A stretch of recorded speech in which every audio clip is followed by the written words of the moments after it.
There's a shiur on Selichot. We would like to talk about viduy. Viduy that we say, what does viduy mean? We please confess.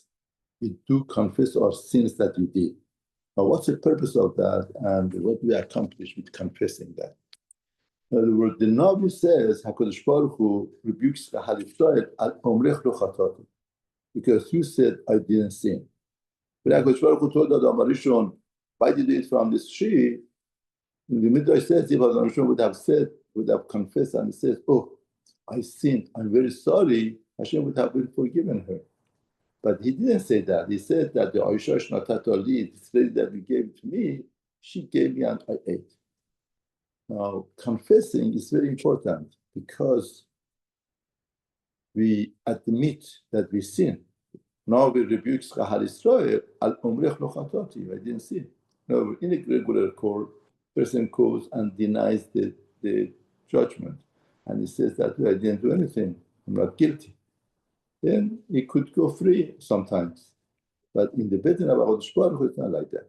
In the Hashem, when you say that I'm guilty and I'm trying to do teshuvah, come back, that's the way that the person would get the sechut and mit. The greatest sechut is to confess. Now, when we say Hashem, we confess, if you notice, it goes by Aleph, Bet, Gimel, the letters of Aleph, Bet. Now, Hashem say, why does it go by the Aleph, Bet order? Aleph, Bet, Gimel, Dalet, He. First specialty is that these are the letters that Torah is written with. Now, when we confess, what do we do? Is it because we feel bad about whatever that we did and we are trying to empty out ourselves? That's viduy, that person that sometimes he did things wrong and he has the conscience doesn't feel good. And psychologically, when you talk about it, you empty out yourself and then no impact, nothing. Then you go back to the sins again and you do it again. And that's not called confess that we are doing. Confess that we are doing is like giving a report. So imagine you hire somebody for 2 weeks to go to Hawaii and he has to make a research for you. You pay for his ticket, you pay for the staying in the hotel, you pay for breakfast, lunch, you rent a car, everything.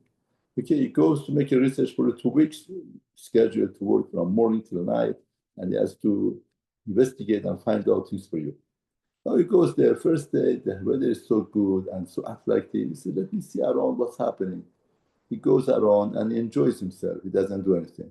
Second day, he's driven already. He says, I like one more day. And third day, a week passes by, 10 days passes by. He sees that, he's just entertaining himself. He's not doing anything for the company that he was sent for. For the last 2-3 days, he tries to do something, put something together, and comes back. Now, imagine such a person coming back. Now, we could have two different people. One person comes, and he comes with a lot of chutzpah and demand. He says, I went there, I did this, but I didn't answer. I worked so hard for you, but I couldn't do it. They weren't there. He tries to put things under the carpet and deceive the company or the owner and, to go ahead about it. The other person has some type of conscience. He comes to himself, says, it wasn't right what I did.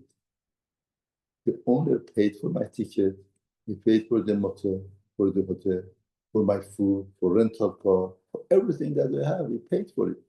And I didn't listen to him. I didn't do things that pleases him.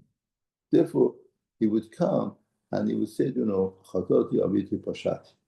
I didn't do whatever that you said. I used up the money that you gave me, and you are entitled to, to everything. So this person that he comes and he gives a report, the owner says, really, I accept you. Don't worry, it doesn't matter. Now, try your best, be on a good foot. But the other person, if the owner finds out that he was lying and deceiving, he takes him to court and takes the last penny from him. Now, here also, when we say viduy, you are giving a report to HaKadosh Baruch Hu. You are telling HaKadosh Baruch Hu, we did all of these things and we are regretting. We're going to change. We're going to do something about it. From now on, I'm going to be responsible for my act. I was in charge. I didn't take responsibility for whatever that I'm doing. I said things I shouldn't have said. I saw things I shouldn't have seen. I did things I shouldn't have done. And at that time, I didn't take full responsibility for my action. Now, from now on, I take responsibility for my action. And that's one of the procedures of Shul. Shul has four processes. One process is that you have to stop the sin. Stop the sin. Without stopping the sin, nothing happens. Then you have to regret. Regret means to sit down and think about that what the consequence of the sin.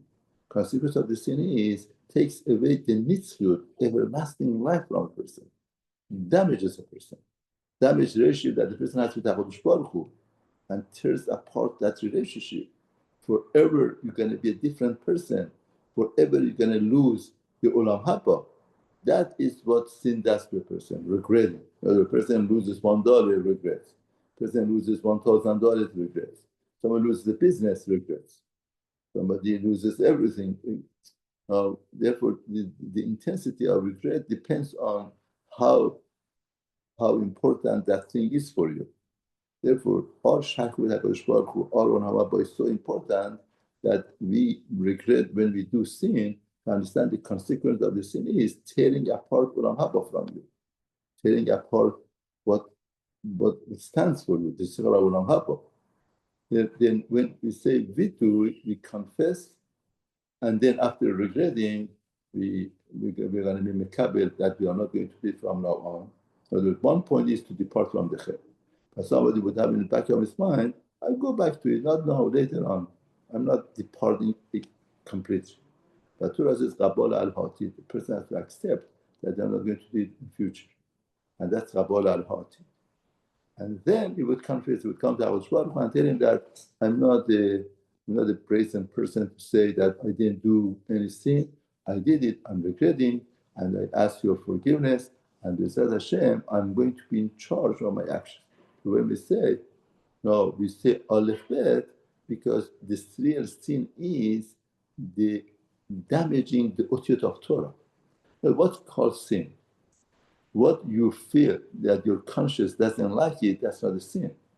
Sin is something that Hashem says don't do. Somebody came to me and said, I did such great mitzvah today. Why?